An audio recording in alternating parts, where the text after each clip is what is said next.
The famous science fiction writer Arthur C. Clarke once said, "Any sufficiently advanced technology is indistinguishable from magic." Think about it. If we were to take any one of our modern devices and transplant it into history, even just 100 years ago, people would regard something like this as an absolute supernatural wonder. Organ transplants, GPS, and even genetically modified food. All of these 21st century technologies relocated anywhere else in history might as well be science fiction. While these ideas may appear to be modern inventions, there was one guy predicting them over 350 years ago. And no, he wasn't a science fiction author. He was an actual scientist, but not just any scientist. He's known as the father of modern chemistry and the scientific method, which is like a really big deal. Today, we call people like him a futurist, but in 1668, friends of his like Isaac Newton, John Locke, and Christopher Wren, well, they just called him Bob. Hey, Bob. Buckle up, it's time for Centuries Collide. 350 years ago, a scientific trailblazer put pen to paper to write a wish list of things that he hoped science would one day achieve. The result was this catalog of 24 legendary predictions. Everything from hair dye to air travel. This dude saw the future of science in a way that would have seemed bananas. His name was Robert Boyle, but it might as well have been like Doc Brown. You see, this dude was like from the future, or so it seemed. Great Scott! To the future!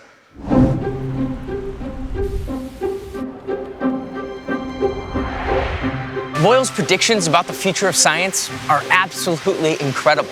He saw things like airplanes, submarines, organ transplants, antidepressants, as well as like scratch and sniff paper. What's even more remarkable is how devout the man was to his faith. He would not only go on to make some of the most amazing predictions and discoveries in science, but he would write and defend his faith against famous rationalist philosophers like Descartes. We'll get to more of these amazing writings and scientific aspirations later as we journey through England. But just to give you a little taste, Boyle's ideas about pain medicine and sleeping pills have just recently become features of contemporary medicine. Yet he was making these predictions based off of his own scientific discoveries centuries ago.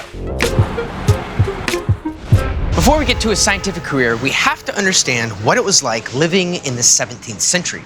Remember, this was the time of the plague and the pilgrims. For much of the 1600s, England was in a constant state of crisis. Between religious infighting, the bubonic plague, and reoccurring crop failures, the mid-1600s is considered one of the most difficult periods to survive in England. More money, please. More money. More, please. More. Oh, shucks. There was also massive economic inequality. 30% of the entire population of England was considered extremely poor, meaning 1 in 3 people couldn't afford to eat every day. What's crazy is that in the middle of such an awful time in history came some of the world's greatest minds, like John Locke, Voltaire, Montesquieu. These political philosophers would look at the social problems across Europe and provide solutions. Many of their solutions would go on to influence some real American OGs, like Jefferson, Franklin, and Adams. Beyond political science came the scientific revolution, and with it, icons like Galileo, Pascal, Newton, their names now synonymous with discovery itself. Which brings us to our hero today, Robert Boyle, who, unlike other children growing up in the UK, wasn't struggling to find a meal. Nearly 150 years before the American Revolution, Robert Boyle was born into one of the wealthiest families in Britain. He was the 14th child and the 7th son of Richard Boyle, a very politically powerful man who owned estates all over Ireland and England.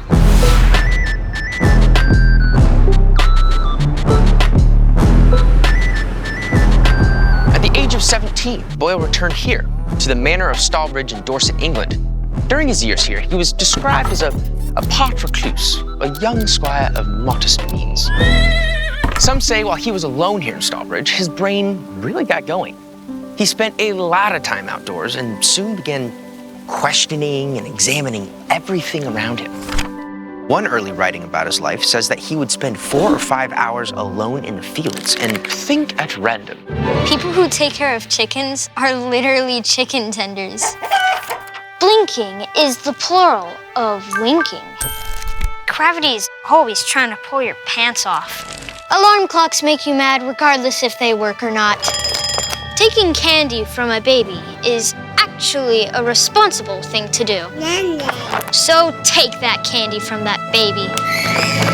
Perhaps it was this thinking at random that some of his ideas about God and nature began to take shape.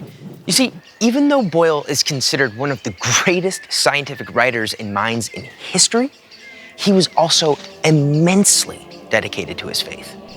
It was while he was here that he began writing Christian devotionals that would be widely distributed throughout England. His scientific critics would end up calling these writings just scribbles of natural philosophy, but to young Robert, they were so much more than just scribbles. They're just a bunch of scribbles. They're not scribbles. These writings on faith were at first glance a simple daily devotional, a deeply spiritual defense of faith against other scientific minds during the age of moral reasoning. And Boyle's discoveries of biblical scripture would inspire much of his scientific study. But this quiet country life soon became a bore for the expanding mind of this young scientist. So, at the age of 27, he packed up all of his stuff and headed to the hustling, bustling town of Oxford, England. Over the next 14 years, Boyle would spend his life right here, the University of Oxford. It was where a majority of his research and experimentation would take place. Now, don't ask me why, but Boyle was particularly interested in how gases behaved under pressure. In fact, he was obsessed with the idea of air. Yeah, air. My name is Robert Boyle. You know what I like? I'll give you 1 gas. And maybe 2. Now, here's the thing. Today, we take for granted all these discoveries that these scientists were making over 300 years ago. Things that are so obvious to us today, like air as a gas and water as a liquid. These things were just then being discovered and defined. This is what makes Boyle's later list of 24 scientific predictions even crazier. He didn't even have the terms to describe the future, yet he was able to predict it. What I see in the future of science, it's pretty cool. Okay, back to gas. Boyle lived in a house here in Oxford that he converted into a laboratory where he conducted many of his experiments. A lot of them had to do with compressed air, which usually required a specialty-built air pump. This air pump would essentially just be a vacuum chamber that helped create a controlled environment for experimentation on, you guessed it, air.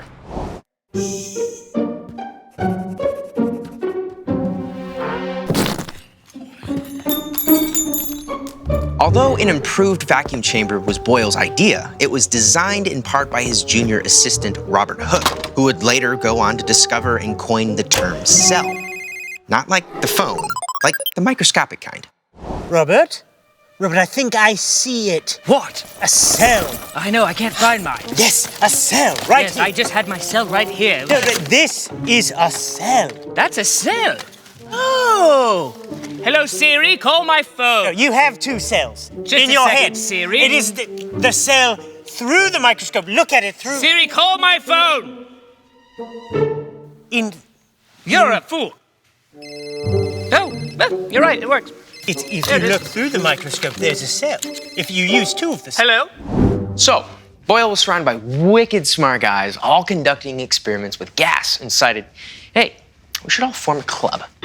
This club, or fraternity, would start as a meeting of the minds, a geek squad, if you will. And they came up with a pretty cool name for their club, the Invisible College.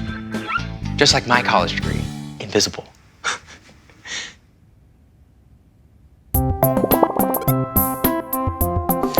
Anyway, Boyle, Christopher Wren, Robert Hooke, and Isaac Newton were all born within 16 years of each other, and Boyle brought them all together in the Invisible College. They would meet in each other's homes and pubs all around town. I mean, talk about a real genius bar. I've done half of the architectural structural designs after the 1666 London fire. I've got gas. No, I've got a thing for it. You know what I mean? Gravity.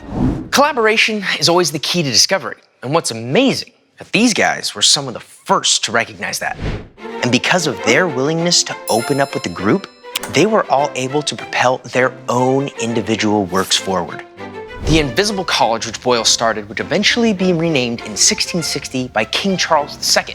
It would be called the Royal Society, which is still considered by many today as the most significant and well-respected scientific communities in the world. If you study science long enough, you get to the end of it, you're going to find God. Stand there waiting, but, hey, what took you so long? I don't know how he might not have that accent. Boyle, like many of his Royal Society buddies, was a natural philosopher and was very devout in his faith. They even held prayer and devotion routinely during these meetings. Studying nature as a product of God's handiwork is inherently a religious duty. Utilizing scientific method will show God's omnipresence and his goodness. Boyle, Newton, and many other scientists at the time believed that God had a hand in the creation of the entire universe and still operated in it. A philosophy today that scientists may view as irrational. These geniuses, however, believed that the practice of science was God allowing humanity to discover his existence. Also in 1660, Boyle wrote his very first scientific publication ever, and it had one seriously long name. New Experiments, Physico-Mechanical, Touching the Spring of the Air and Its Effects. In it, he explains his discoveries regarding air pressure and the vacuum. No, not like a Dyson vacuum, like a space vacuum.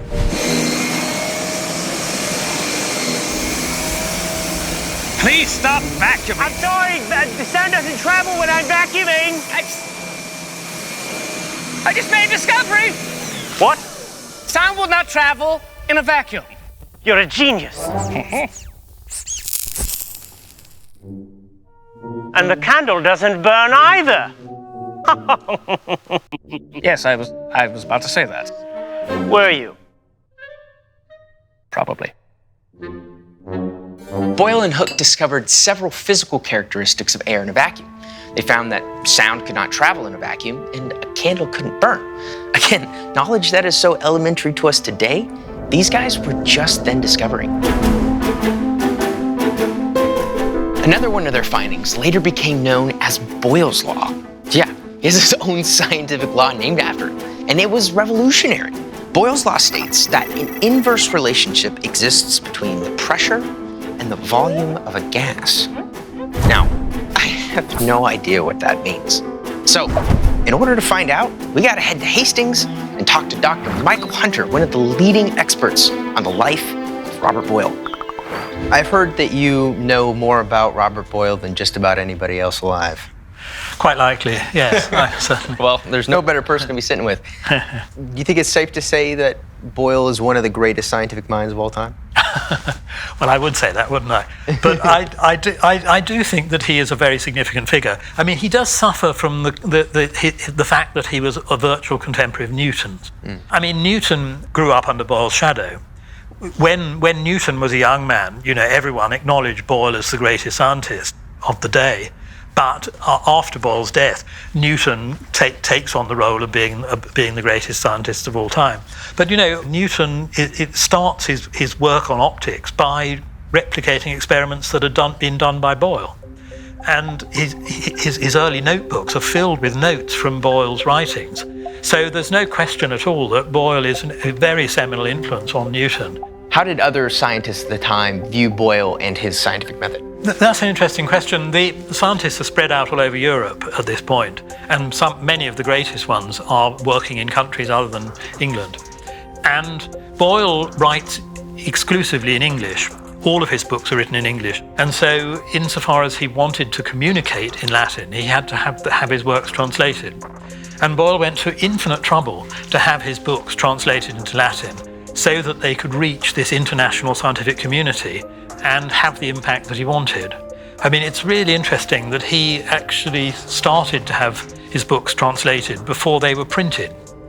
If you meticulously compare the Latin and English editions of his books, you sometimes find sentences that are missing from the Latin edition, and it's clear that the translator was working from a text which Boyle very slightly adjusted before it went to press in English.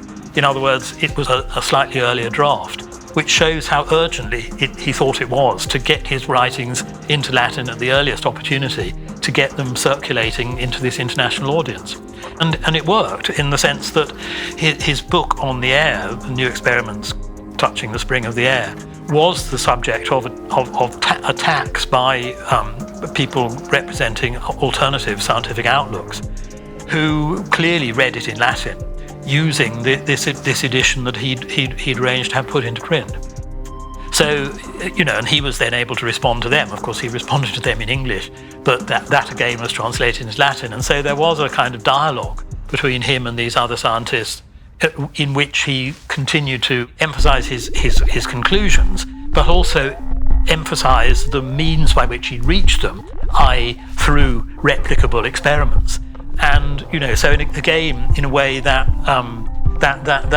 promoted his method as well as his conclusions. So do you think Boyle would have been as great of a scientific mind without his faith? I think to visualize Boyle without his faith is impossible. So it's not. It's a non-question. I mean, Boyle's faith is integral to Boyle as an individual, and there's just no way in which you could imagine him without it. So, tell us about Boyle's 24 scientific predictions. He wrote this book, The Usefulness of Natural Philosophy, which is such an optimistic book. It's so full of confidence in the power of science to improve the human condition. And at one point, he uses the concept of optative, and he has sort of optatives for science. And he has a whole paragraph about what these optatives are, and they're things like making metal fusible and that sort of thing. Wow. And he says, these are things that are not fanciful. They're not absolutely impossible, but they are very, very difficult. But the advantage of thinking about them is that it might encourage someone to crack the problem. And I think that's the thinking behind this wish list for science. That if people think enough about how humans might fly, or how to survive underwater, or how to live longer, that gradually people might come towards them. And that there is one passage in one of his books which is really touching, really, in which he says the same thing about the growth of human knowledge as a whole. That he looks forward to a time when people would look back on his age and almost with sort of disdain, sort of rather patronizingly disdainful of the sort of fumbling steps they were making. But he has confidence in this era of the future in which people will have this superior knowledge that he believes he's contributing to. Now, here's a little refresher for those who haven't been in school for a while. Basically, chemistry is understanding the composition, structure, and properties of, everything, organic or synthetic. From the gas in your car to the device you're watching me on right now, it's all made possible by the understanding of how one element reacts to the other. Boom. Chemistry. Chemistry is also considered the central science because it bridges physics with other natural sciences like geology and biology. And Robert Boyle is the dude that was figuring this all out over 350 years ago. What also makes Boyle such a legend is the way he experimented. His entire scientific career can be characterized by experiments and observation, which today is like, yeah, duh, experiments equals science. But again, in the 1600s, Boyle was starting an entire scientific revolution. His formulaic way of experimenting is what gave us the scientific method. In the 1600s, even the idea of an experiment was considered controversial. The established way of discovering something was really just to sit around and argue it out till you came to some sort of agreement. If I drop this log into this kiddie pool, do you think it will float? Well, I don't know, Bill. I have never seen a log float in a pool, no. Are you sure? If only there was a way we could test to see if these would float. It floats. Do an experiment, you idiots. But Boyle had a better idea. He was going to draw his conclusions from what actually happened. Gosh, this guy was smart. Wow. and thus the need for chemistry and why it's so important. Class, we must use a scientific method. The scientific method is this: question, hypothesis, experiment, then we get the solution. Now, any questions? This experimentation process, again, sounds so elementary. But believe it or not, Boyle was one of the first prominent scientists to ever do controlled experimentation. He would document his work with details concerning procedure, apparatus, and observations.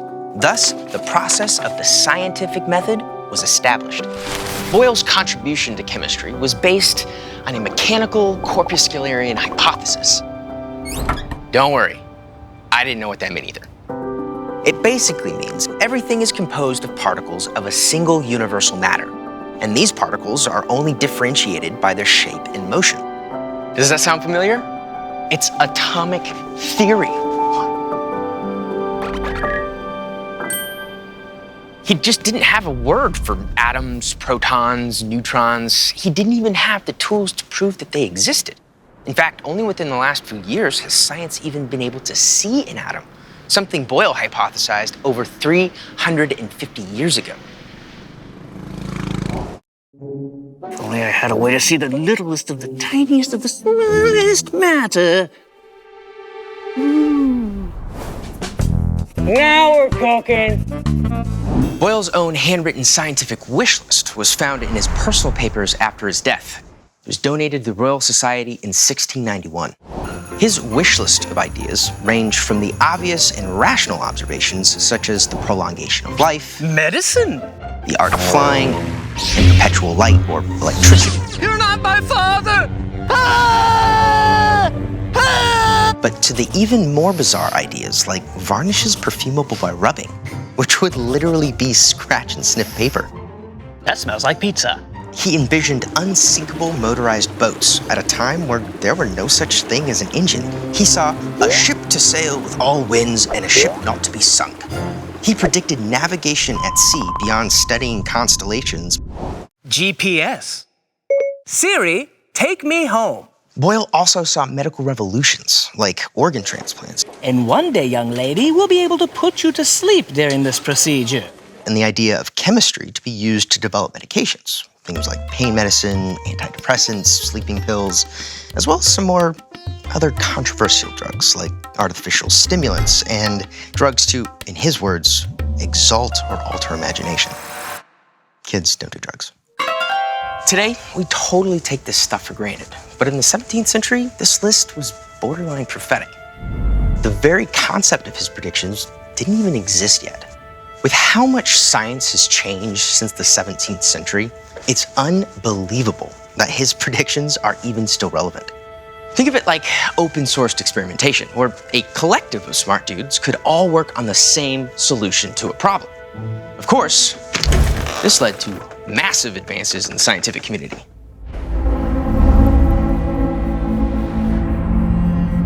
While Boyle was making tremendous scientific strides here in England, there was another revolution taking place. A revolution of thought, pioneered by a man named René Descartes, a philosopher and scientist from France. Descartes has often been named the father of Western philosophy. It was his ideas and approach to philosophy that has set the basis for modern rationalist thought. The first of his ideas was methodic doubt. This philosophy shifted the debate from asking the question, what is true, to what can I be certain of? This simple question that Descartes began to ask shifted the authoritative giver of truth from God to man. He started a revolution that believed that humanity and or science should dictate what was true. He said, we should only put our faith in what we can be certain of based upon science and reasoning. You actually might know him by his most famous saying, I think, therefore I am.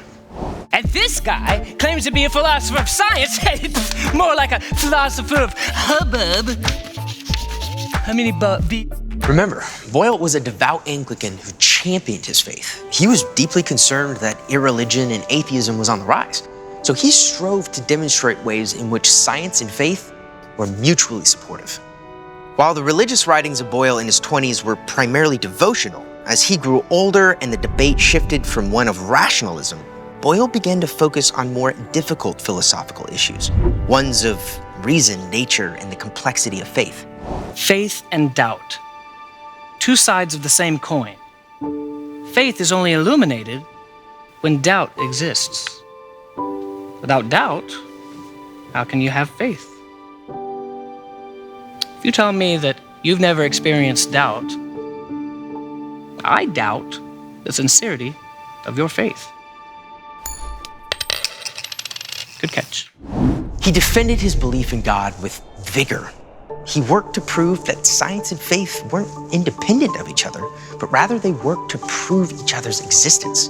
As his popularity as a scientist grew, so did his popularity as a defender of faith. With his wealth, he began to sponsor many educational and missionary activities, even helped translate the Bible into Irish, Turkish, Welsh, and Malayan. What's Malayan? But Boyle's Christianity went way further than just expository articles on faith and reason. He put his faith into practice daily. A great example of this is how he treated those who worked for him at his estate.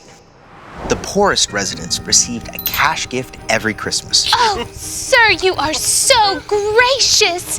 What an honorable man. Free rent during the holiday season. And on other occasions, medicine Boyle had made in his own laboratory would be sent to town to treat those who could not afford it.